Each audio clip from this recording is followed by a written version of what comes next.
형제자매가 수억 원의 상가와 토지를 나눠 가질 때 48세 퇴직교사 윤설인에게 돌아온 건 200년 된 낡은 한옥 한 채뿐이었습니다. 그래도 뭐라도 받았잖아라는 말에 가슴이 무너져 내렸습니다. 하지만 그 억울함이 한옥 마루 밑에 숨겨진 놀라운 비밀을 발견하게 만들었고 가족의 운명을 완전히 뒤바꿔 놓게 됩니다. 시작 전에 좋아요만 눌러주세요. 1999년 가을, 경상북도 창녕의 차가운 바람이 창문을 두드립니다. 아버지의 장례가 끝난 지 일주일, 윤설이는 큰오빠, 윤태수의 집 거실에 앉아 있습니다. 48세의 퇴직 초등교사인 설인의 손은 무릎 위에서 작게 떨리고 있었습니다. 거실 중앙 탁자 위에는 유산 상속 서류들이 차곡차곡 쌓여 있습니다. 56세의 큰오빠 태수가 건설업으로 다져진 굵은 손으로 서류를 넘기며 읽어 내려갑니다. 수억 원 가치의 상가 건물은 태수에게, 시내 한복판의 토지는 54세 둘째 오빠 재호에게 돌아갑니다. 전직 공무원답게 차분한 표정을 유지하던 재호의 눈가에 미세한 만족의 빛이 스쳐 지나갑니다. 80대의 어머니 한명숙은 소파 한편에 몸을 맡긴 채 무기력한 시선으로 천장을 바라보고 있습니다. 세월의 무게가 고스란히 드러난 그녀의 얼굴에서는 더 이상 무엇을 기대하지도 실망하지도 않는 체념이 묻어납니다. 마침내 설인의 차례가 왔습니다. 태수의 목소리가 거실에 울려 퍼집니다. 경상북도 창녕 대송리에 위치한 200년 된 한옥 한 채. 그것이 설인에게 돌아온 전부였습니다. 한동안 정적이 흘렀습니다. 벽시계의 초침 소리만이 무겁게 거실을 가득 채웁니다. 태수가 먼저 입을 열었습니다. 그래도 뭐라도 받았잖아라는 말이 설인의 가슴에 비수처럼 꽂힙니다. 재호도 거들어 말합니다. 이게 다 전통이야. 남자가 집안을 책임져야 하는 거고. 그들의 목소리에서는 미안함보다는 오히려 당연함이 묻어났습니다. 설이는 입술을 꽉 깨물었습니다. 그 한옥이 얼마나 낡고 방치된 폐가인지, 시가가 얼마나 미미한지 모두가 알고 있었습니다. 수십 년간 아무도 거들떠보지 않았던 그 집이 갑자기 큰 의미라도 되는 양 포장되는 것이 분했습니다. 차별에 대한 분노가 목구멍까지 치밀어 올랐지만 설이는 그저 고개만 끄덕일 뿐이었습니다. 집으로 돌아온 설이는 차가운 원룸 안에서 홀로 눈물을 삼킵니다. 형광등, 불빛 아래 혼자 앉아있던 그녀의 뇌리에 아버지의 모습이 떠오릅니다. 평생 그 한옥만은 절대 손도 대지 말라고 신신당부하던 아버지의 목소리가 귓가에 맴돕니다. 왜 그토록 그 집을 지키려 했던 걸까요? 새벽이 되어서야 설이는 결심을 굳힙니다. 그 한옥을 직접 보러 가겠다고. 혹시 아버지가 남기신 무언가가 있을지도 모른다고. 터미널로 향하는 설인의 발걸음은 무겁지만 단호합니다. 차가운 새벽 공기가 그녀의 뺨을 스치며 지나갑니다. 토요일 오전, 설인은 2번의 버스를 갈아타고 마침내 대송리에 도착합니다. 작은 시골 마을의 정취가 그녀를 맞이합니다. 마을 입구에서 빨래를 널고 있던 할머니에게 길을 물으며 설인은 아버지의 어린 시절을 상상해봅니다. 이 좁은 골목길을 뛰어다니며 자랐을 아버지의 모습이 희미하게 그려집니다. 담장 모퉁이를 돌아서자 한옥이 모습을 드러냅니다. 예상했던 것보다 훨씬 크고 기품 있는 건물입니다. 비록 마당에는 잡초가 무성하게 자라있고 담장 곳곳에 이끼가 끼어 있지만 기와 지붕과 목조 구조는 여전히 견고해 보입니다. 세월의 흔적이 고스란히 새겨진 대문을 밀어젖히며 설이는 조심스럽게 안으로 들어섭니다. 마당을 가로질러 사랑채로 향하는 설인의 발걸음에 낙엽이 바스락거립니다. 창문 틈으로 몸을 비집고 들어간 집 안은 먼지가 가득하고 고요합니다. 오랜 세월 동안 인기척이 없었던 탓인지 공기마저 무겁게 느껴집니다. 설이는 마루에 조심스럽게 앉아 마당을 바라봅니다. 가을 햇살이 창문을 통해 들어와 먼지를 반짝이게 만듭니다. 그때 뒤쪽에서 인기척이 느껴집니다. 설인이 깜짝 놀라 돌아보자 60대 후반의 남성이 나타납니다. 한기찬이라고 자신을 소개하며 기수 딸이구나라고 반갑게 인사를 건넵니다. 아버지의 오랜 친구였던 그는 설인이 올 줄 알았다는 듯 따뜻한 미소를 지어 보입니다. 한기찬은 마루 가장자리에 앉으며 옛 이야기를 꺼냅니다. 아버지가 살아생전 이 집 마루 밑에는 조상들의 혼이 깃든 것이 묻혀 있다고 말했다는 것입니다. 언젠가 후손에게 큰 도움이 될 거라는 아버지의 말을 조심스럽게 전합니다. 그의 목소리에는 오랜 세월 간직해온 비밀을 털어놓는 무게감이 실려 있습니다. 설인의 눈빛이 변합니다. 호기심과 설렘이 동시에 피어오르며 아버지가 왜 이 집만은 절대 건드리지 말라고 했는지 조금씩 이해되기 시작합니다. 한기찬은 설인의 표정 변화를 지켜보며 고개를 끄덕입니다. 마치 오랫동안 기다려왔던 순간이 드디어 왔다는 듯이. 나무 기둥에서 나는 삐걱거리는 소리와 함께 바람이 처마 끝을 스쳐 지나갑니다. 서리는 마루를 내려다보며 마음 깊은 곳에서 올라오는 예감을 느낍니다. 200년 된 이 한옥 아래에는 분명 무언가 특별한 것이 숨겨져 있을 것입니다. 2주가 흘렀습니다. 서리는 손전등과 각종 공구들을 가방에 담아 다시 대송리를 찾습니다. 아침 일찍 도착한 그녀를 한기찬이 기다리고 있었습니다. 마루를 함부로 건드리지 말라는 그의 경고에도 불구하고 서린의 의지는 흔들리지 않습니다. 아버지가 남기신 무언가가 있을 것이라는 확신이 그녀를 움직였습니다. 한기찬이 마침내 함께하겠다고 나섭니다. 두 사람은 사랑채 마루 앞에 무릎을 꿇고 앉습니다. 녹슨 못을 하나씩 조심스럽게 뽑아내는 과정은 생각보다 오래 걸렸습니다. 못 뽑는 소리와 마루판이 삐걱거리는 소리가 고요한 한옥 안에 울려 퍼집니다. 마침내 오래된 마루판이 드러나자 그 아래에서 기름종이에 정성스럽게 쌓인 보자기가 모습을 나타냅니다. 무게감이 느껴지는 보자기를 조심스럽게 들어 올리는 서린의 손이 미세하게 떨립니다. 한기찬도 숨을 죽인 채 그 순간을 지켜봅니다. 보자기를 천천히 풀어내자 한지 문서들이 가장 먼저 보입니다. 세월의 흔적이 묻어있지만 글씨는 선명합니다. 그 아래로 정교하게 조각된 옥도장과 은은한 광택을 내는 금그릇이 차례로 모습을 드러냅니다. 마지막에는 비교적 최근에 쓰인 듯한 편지 한 통이 나옵니다. 서린이 편지를 펼치자 아버지의 익숙한 필체가 나타납니다. 서린아, 내가 이 편지를 읽고 있다면 으로 시작하는 문장을 읽는 순간 서린의 눈가에 뜨거운 눈물이 맺힙니다. 한기찬도 조용히 고개를 숙입니다. 편지는 계속됩니다. 아버지는 평생 서린을 차별한 것이 아니라 가장 믿었기 때문에 이 집과 귀중한 유물들을 맡겼다고 고백합니다. 이 유물들은 조선 초기 왕실에서 하사받은 보물이며 때가 되면 국가에 기증하여 후세에 전해지기를 바란다는 내용이 적혀 있습니다. 서린은 편지를 가슴에 꼭 안고 흐르는 눈물을 닦지 않습니다. 그제서야 아버지의 진심을 이해하게 되었습니다. 차별이 아니라 믿음이었다는 것을. 한기찬이 조용히 말합니다. 기수가 옳은 선택을 했다고. 서린은 손에 편지를 꼭 쥐며 아버지의 뜻을 반드시 지키겠다고 마음속으로 다짐합니다. 며칠 후 문화재청의 감정 결과가 나왔습니다.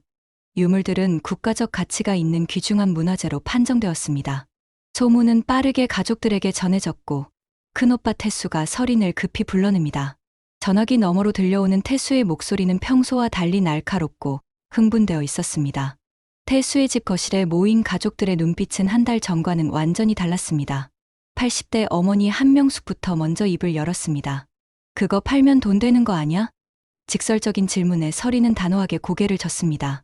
아버지의 유언에 따라 국가에 기증할 것이라고 분명히 말합니다. 재호가 의심스러운 표정으로 끼어듭니다. 편지가 정말 아버지가 쓴 게 맞나? 필적 감정이라도 받아봤어. 서린은 이미 준비해온 필적 감정서를 꺼내 보입니다. 분명히 아버지의 글씨로 확인되었다는 공식 문서였지만 가족들의 태도는 변하지 않습니다. 태수가 테이블을 손바닥으로 탁 치며 말합니다. 그래도 가족끼리 나눠서 팔아야 하는 거 아니야? 형제자매가 있는데 혼자 독차지할 셈이야. 그의 목소리는 점점 거세집니다.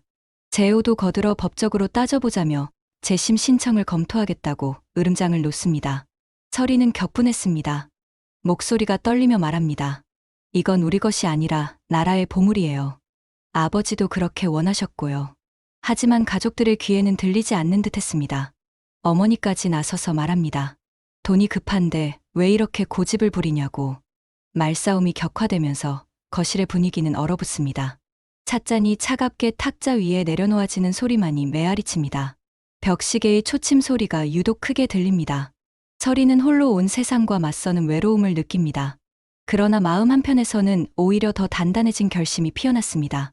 아버지가 자신을 믿고 맡겨주신 소중한 유산을 지켜내겠다는 의지가 더욱 확고해집니다. 재심 신청 소식을 들으며 서린은 굳게 담은 입술로 가족들을 바라봅니다. 한 달 후 지방법원의 차가운 대리석 바닥을 밟으며 서린이 법정에 들어섭니다. 가족들이 반대편에 앉아있는 모습을 보자 가슴이 먹먹해집니다. 혼자서 온 세상과 맞서는 듯한 압박감이 어깨를 무겁게 짓누릅니다. 법정의 정적 속에서도 심장 박동 소리만이 크게 들리는 것 같습니다. 서린의 변호사가 차분한 목소리로 변론을 시작합니다. 유언장의 법적 효력과 문화재의 공익적 가치를 조목조목 설명합니다. 필적 감정서와 문화재청의 공식 감정서가 증거로 제출됩니다. 변호사는 고인의 명확한 의지가 담긴 유언을 존중해야 한다고 강조합니다. 가족 측 변호사는 다른 논리로 맞섭니다. 유물은 공동 상속 재산이므로 상속인 전체의 합의 없이는 처분할 수 없다고 주장합니다. 법정 상속 원칙에 따르면 모든 자녀가 동등한 권리를 가진다는 것이 핵심 논리였습니다.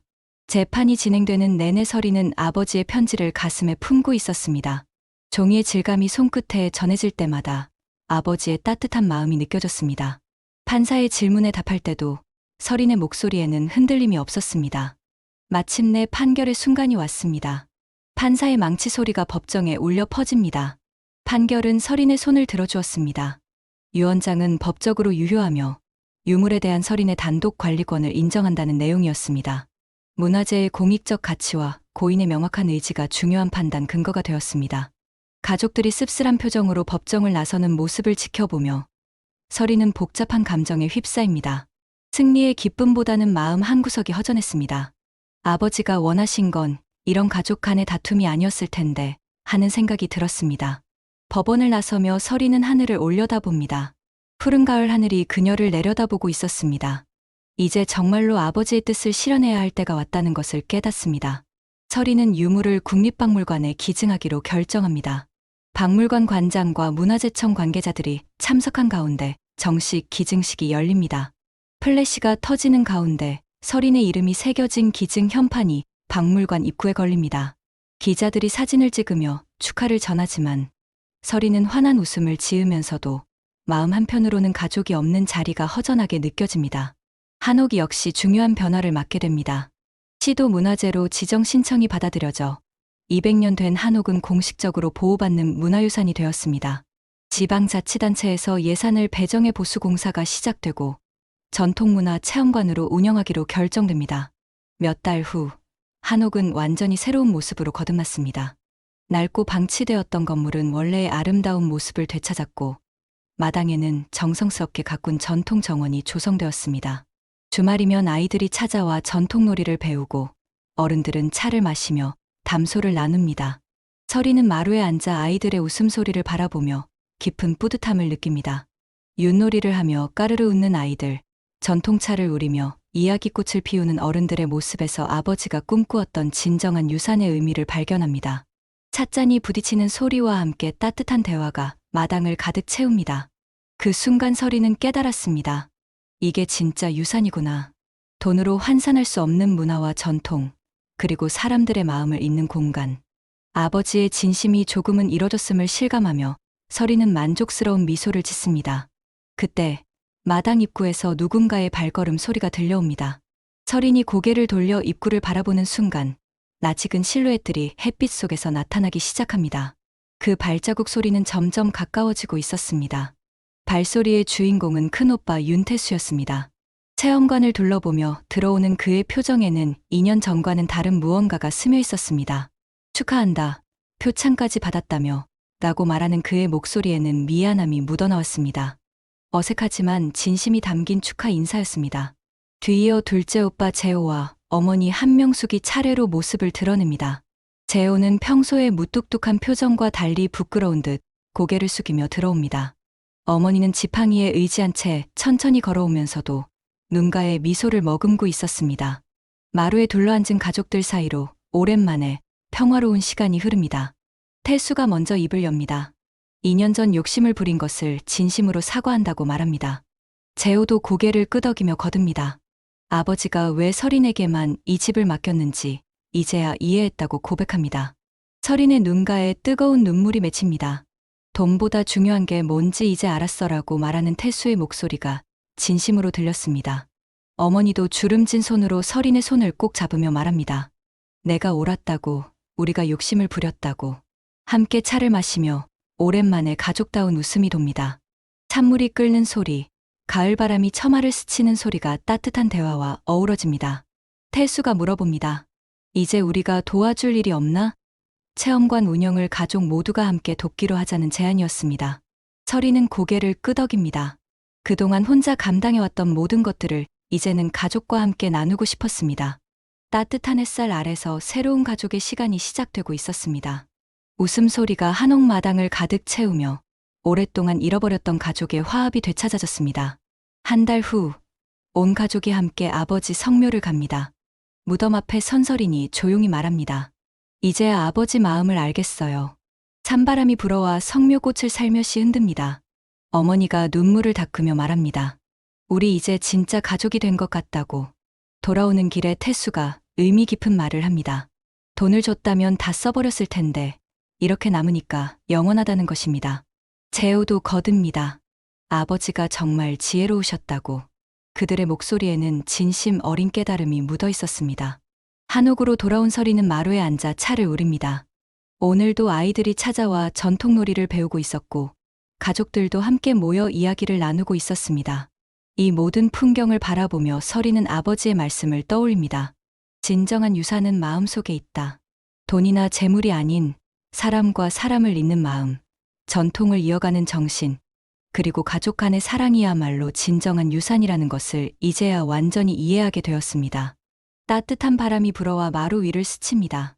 아이들의 웃음소리가 마당을 가득 채우고 가족들의 따뜻한 대화가 한옥 곳곳에 울려 퍼집니다. 새소리가 처마 끝에서 지저귀며 평화로운 오후를 노래합니다. 설이는 고요히 눈을 감습니다. 이 순간이야말로 아버지가 꿈꾸던 세상임을 깨닫습니다. 유물은 박물관에서 많은 사람들에게 우리의 역사와 문화를 전하고 있고, 한옥은 전통을 이어가는 살아있는 공간이 되었습니다. 그리고 무엇보다 소중한 것은 가족들이 다시 하나가 되었다는 것입니다. 하늘을 올려다보는 설인의 얼굴에 평온한 미소가 번집니다. 구름 사이로 비치는 햇살이 그녀를 따뜻하게 감싸며 바람 소리와 함께 이 아름다운 이야기는 영원히 계속될 것입니다. 오늘 사연은 여기까지입니다. 좋아요와 구독 부탁드리고 오늘도 행복한 하루 보내세요.